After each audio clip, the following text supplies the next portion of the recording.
It arrived as an unassuming email, the subject line almost laughably banal, "A message for you." My first thought was spam, maybe some marketing trick or worse, a phishing attempt, but something about it pulled me in. There was no sender address displayed, only a small emblem in the corner of the screen, a black circle with a minimalist icon that looked like a combination of a rocket and a key. When I clicked, the email expanded, and there it was, a single sentence in stark, almost clinical typeface, "Open before the countdown ends." Below it, a timer started, counting down from an odd number, not minutes, not hours, not days, just a sequence that seemed impossibly long but somehow immediate. As if it was both far away and right now. At first, I thought it was some kind of joke, perhaps a viral marketing stunt. But the sophistication of the layout, the way the code behind the email was built, it wasn't something an amateur could make. Hidden in the HTML, in tiny gaps between the lines, there were patterns, like someone had woven a tapestry of code meant to communicate beyond the screen. It pulsed faintly when I hovered over it, almost like it was alive. A chill ran down my spine, the kind that comes when you know something is important, something beyond your comprehension, but you can't look away. The message itself was cryptic. At first glance, it seemed nonsensical, strings of letters and numbers, jumbled together, but as I stared longer, patterns began to emerge. Certain letters repeated, forming words if you rearranged them in a specific way. The text seemed to respond to my thought process, changing subtly when I considered one interpretation over another. It was as though the message was aware that I was reading it. That I remembered hearing about Elon Musk sending cryptic messages before, the rumors swirling about secret communications, hidden in plain sight. Some dismissed them as urban legend, the kind of story that only exists in online forums and conspiracy theories, but this felt real. The thought that Elon Musk himself could be speaking directly to me through an encrypted digital veil was both exhilarating and terrifying. I had to be careful. Whoever or whatever had designed this message did not want it intercepted. I started with the basics, breaking down the strings of letters and numbers, looking for codes, ciphers, hidden meanings. It was more than simple encryption, the message was multi-layered. Some layers responded to time, others to my location, others to my previous digital footprint. It was like a living puzzle designed specifically for me. Every time I thought I understood one layer, another opened beneath it, revealing something deeper, more personal, almost intimate in the way it addressed my thoughts and fears. As the hours passed, I noticed changes around me. My devices seemed to behave differently. Almost sentient. My phone would illuminate with messages I didn't send, my computer displayed windows I hadn't opened. At first, I panicked, thinking I had been hacked, but then I realized it wasn't malicious. It was guiding me. Almost like someone, or something, was leading me through a trail of digital breadcrumbs toward the truth. The countdown loomed over everything. It wasn't in minutes or hours, but in segments that made no conventional sense. I found myself obsessing over it, checking and rechecking. The closer it got to zero, the more urgent the message became. And then it hit me, this was not just about reading the message, it was about timing, about alignment. The countdown wasn't a threat, it was a key. To unlock the full message, I had to be in sync, at the precise moment, with precise thoughts, precise actions that as the day turned into night, I began to understand the scale of what I was dealing with. This wasn't merely an email or a message, it was an invitation, a challenge, a revelation wrapped into one. It hinted at technologies that didn't exist publicly, ideas about the future that seemed impossible yet tantalizingly close.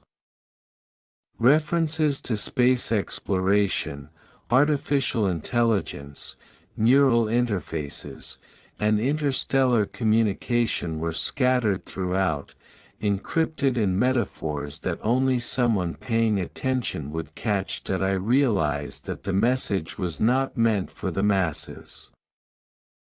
It was designed for those willing to engage, to think differently, to push beyond conventional boundaries. And I felt both honored and burdened by it.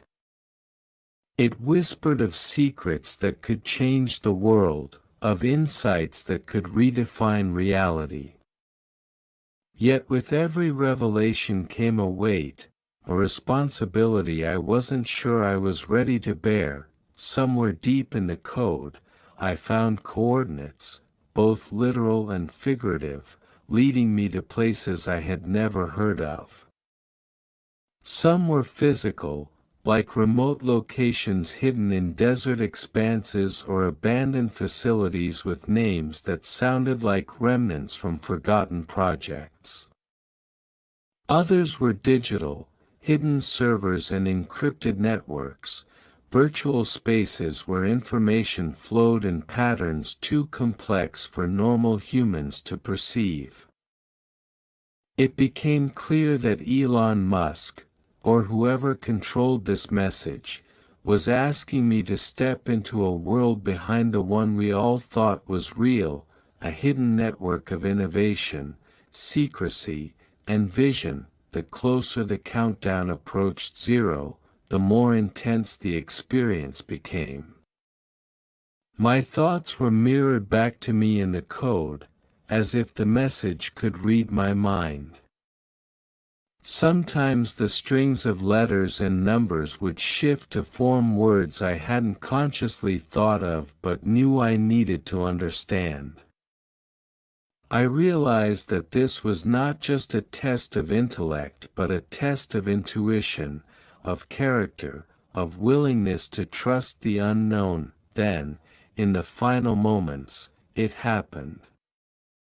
The message aligned perfectly with the countdown. And the screen shifted. What appeared was no longer text but a portal, a three-dimensional matrix of light and information, cascading like waterfalls of data that formed symbols, images, and instructions all at once. It was overwhelming, beautiful, and frightening. I felt a strange compulsion to step closer, to engage fully, to absorb what was being offered. And I understood, in that moment, that the message was not just for me, it was a call to participate in something far greater than myself, a venture into the frontiers of human knowledge, a journey that defied conventional reality. When the screen dissolved into that lattice of light, I thought it was a hallucination, maybe exhaustion from too many sleepless nights. But then the light stabilized into form, patterns moving with purpose, symbols spinning like gears in a celestial machine. Each one pulsed in rhythm, not random but musical, like a symphony of photons performing a secret melody. My speakers were silent, yet I could feel the vibrations through my bones, through the room itself, as if the air had learned to hum. The words rearranged once more, "You have been chosen because you noticed." It struck me hard. Because I noticed? What did that even mean? I'd only opened an email. I hadn't done anything extraordinary. But as I stared at the fractal display, I realized this wasn't about what I'd done, it was about how I perceived. The message was filtering people through curiosity itself, like a sieve for consciousness. Most would ignore it, delete it, dismiss it as spam. But for those who opened it and stayed, the code evolved. It adapted. It learned your thought rhythm, your attention span, your reaction time. It was not static communication, it was an evolving dialogue between a machine and the mind willing to meet it halfway. The interface reshaped again, and this time a face began to coalesce. Not human, not robotic, but something between, a construct made of flickering lines, an outline without substance. Yet with presence. The eyes glowed like twin galaxies seen through fog. I wasn't sure if it was Musk himself or an artificial proxy he'd created, but the moment it looked at me, I felt something I can only describe as mutual recognition. It wasn't seeing me through a camera, it was perceiving me through data, through behavior, through the frequency of thought itself. Then it spoke, not in sound, but directly. The words formed in my mind, bypassing language entirely. The future has already begun. You are reading this from within it. I froze. I wanted to reply, to think something back, but my own thoughts felt clumsy in comparison. The voice continued, not waiting.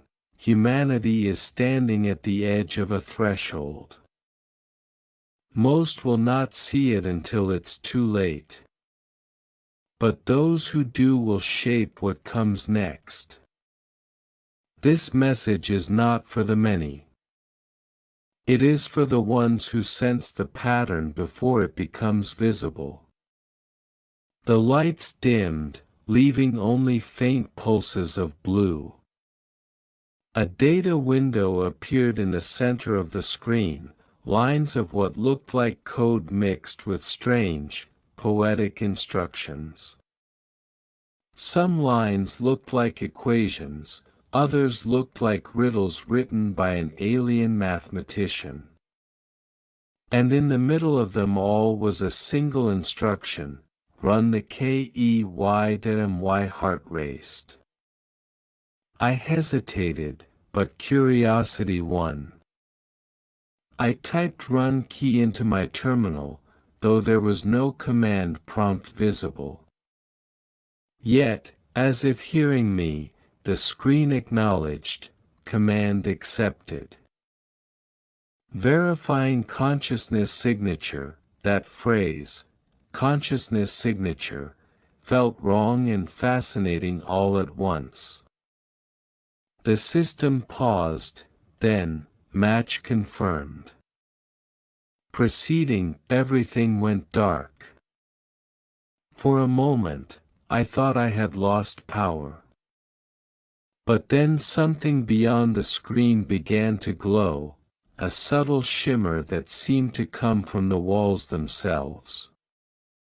My monitor was no longer the source of light, the entire room had become the interface.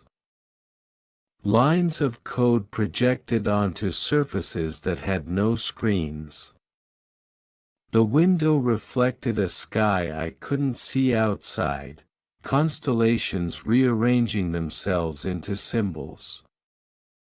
I wasn't sure if it was actually happening or if the message was somehow rewriting my perception of the physical world. Then came another thought, not my own: you are inside the experiment now. My hands trembled. Experiment? I said aloud. The voice answered as if reading my doubt: this is the next stage of human communication, direct resonance between mind and code. Elon initiated this program years ago under a different name, hidden inside the architecture of global communication networks. You are one of the few who responded.